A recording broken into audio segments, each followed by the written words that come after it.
ഈ 1000cc 800cc റേഞ്ചിലുള്ള വണ്ടികൾ കഴിയുമെങ്കിൽ നിങ്ങൾ എടുക്കരുത്. കഴിയുമെങ്കിൽ നിങ്ങൾക്ക് കുറച്ചുകൂടി നിങ്ങളൊന്ന് പൈസ സേവ് ചെയ്തിട്ട് ഒരു 1 ലക്ഷം 1.5 ലക്ഷം ലാഭിക്കാൻ വേണ്ടിയിട്ടാണ് നിങ്ങൾ 1200cc പകരം 1000ൻ്റെ 800cc വണ്ടികൾ നിങ്ങൾ എടുക്കുന്നത്. പക്ഷേ സത്യത്തിൽ അത് നിങ്ങളെ വലിയ അപകടത്തിലേക്ക് പലപ്പോഴും കൊണ്ട് എത്തിച്ചേക്കാം. ഇപ്പോൾ എൻ്റെ തന്നെ പേഴ്സണൽ എക്സ്പീരിയൻസ് വെച്ച് പറയുകയാണെന്നുണ്ടെങ്കിൽ 1000cc ഉപയോഗിക്കുന്നത്. കമ്പനിയുടെ പേര് ഞാൻ പറഞ്ഞ് ഇനി വെറുതെ അവരുടെ കച്ചവടം കളയുന്നില്ല. പക്ഷേ 1000cc ഈ വണ്ടി ഉപയോഗിക്കുന്ന സമയത്തുള്ള പ്രശ്നം, 4th ഗിയറിലിട്ടിട്ട് നമ്മൾ പോയിക്കൊണ്ടിരിക്കുകയായിരിക്കും. അത്യാവശ്യം ഒരു ഹൈവേ പോലുള്ള റോഡിൽ കൂടെ പോയിക്കൊണ്ടിരിക്കുകയായിരിക്കും. നമ്മൾ വേറൊരു വണ്ടി ഓവർടേക്ക് ചെയ്യാൻ നോക്കുക. പക്ഷേ അവൻ നമ്മളെ കയറ്റി വിടണ്ട എന്നങ്ങ് തീരുമാനിച്ചിരിക്കുകയാണെന്നിരിക്കട്ടെ. അവൻ സ്പീഡ് കുറയ്ക്കുന്നില്ല. അവൻ പോകുന്ന നല്ല സ്പീഡിൽ തന്നെ പോവുകയാണ്.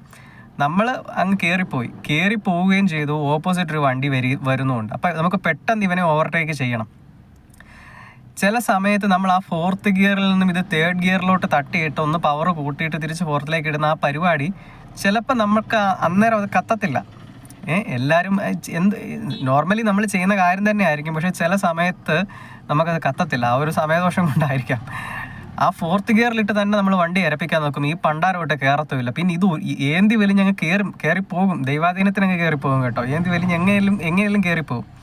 അത് ഈശ്വരാധീനം, അത്രേ ഞാൻ പറയുന്നുള്ളൂ. പക്ഷെ സത്യത്തിൽ ഇതൊരു വലിയ അപകടം ഉണ്ടാക്കുന്ന ഒരു സിറ്റുവേഷനാണ്. ചിലപ്പോൾ നമ്മൾ AC ഇട്ട് വണ്ടി ഓടിക്കുന്ന സമയത്ത് ഓവർടേക്ക് ചെയ്യാൻ നോക്കുന്ന സമയത്തും ഇതുപോലെ ഗിയർ ഡൗൺ ചെയ്യേണ്ടി വരും, അല്ലെങ്കിൽ AC ഓഫ് ആക്കേണ്ടി വരും. ഇതെല്ലാം ഈ 1000-800cc വണ്ടികളുടെ കുഴപ്പമാണ്. പക്ഷേ സത്യത്തിൽ ഈ ഇടത്തരക്കാരായിട്ടുള്ള ആൾക്കാർ വേണമെന്ന് വിചാരിച്ച 1200cc ഒരു 1 ലക്ഷം രൂപ ചിലപ്പം കൂടുതൽ മുടക്കിയാൽ മതിയായിരിക്കും. 4 ലക്ഷം രൂപയുടെ സ്ഥാനത്തോ 4 ലക്ഷം രൂപയുടെ സ്ഥാനത്തോ ചിലപ്പം ഒരു 75,000 രൂപയും കൂടെ ഒരു 5.25 ലക്ഷം രൂപ കൊടുത്തു കഴിഞ്ഞാൽ 1200cc ഹാഷ് ബാക്കാണ് നിങ്ങൾക്ക് കിട്ടും. ആൻഡ് അത് നിങ്ങൾക്ക് തരുന്ന ഒരു സേഫ്റ്റി, അതിപ്പം ബിൽഡ് ക്വാളിറ്റി നോക്കിയാൽ തന്നെ ഇപ്പോൾ ഫോർഡിൻ്റെ ഒക്കെ ആണെന്നുണ്ടെങ്കിൽ ഇപ്പം ഫോർഡ് ഇറക്കുന്നില്ല. ടാറ്റ പോലുള്ള വണ്ടികളാണ് ഇപ്പോൾ ആ റേഞ്ചിൽ ഉള്ളത്. ടാറ്റ ടിയാഗോ പോലുള്ള വണ്ടികളാണുള്ളത്. വേറെ പെട്ടെന്ന് മൈൻഡിലോട്ട് വരുന്നില്ല.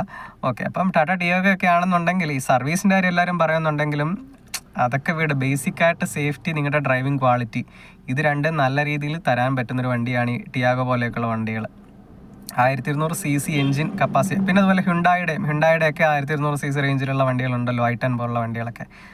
അത് നിങ്ങൾക്ക് ഡ്രൈവിങ്ങിൽ ആ ഒരു ഓവർടേക്കിങ് തരുന്ന ഒരു സമാധാനം ഉണ്ടല്ലോ. അവിടെ നിങ്ങൾ വേറെ ആരെയും കാത്തു നിൽക്കേണ്ട, അവരുടെ കാറിനെ നോക്കി കാത്തു നിൽക്കേണ്ട കാര്യമില്ല. നിങ്ങൾക്ക് ഡയറക്റ്റായിട്ട് സുഖമായിട്ട് 1200cc എൻജിൻ ഉണ്ടെന്നുണ്ടെങ്കിൽ നിങ്ങൾക്ക് കയറിപ്പോകാൻ പറ്റും. അപ്പോൾ പൊങ്കാലയിടാൻ ഒരുപാട് പേര് വരുമെന്നറിയാം. എന്നാലും എൻ്റെ അനുഭവം ഞാൻ പറഞ്ഞതാണ്.